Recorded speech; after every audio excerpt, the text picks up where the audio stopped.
Короче, я все-таки рискнула пройти. Блин, они еще там бегут. Я только что увидела мужика в красном платье.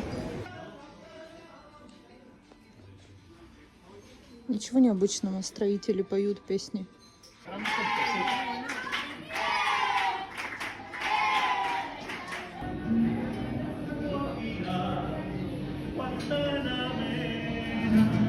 Ай!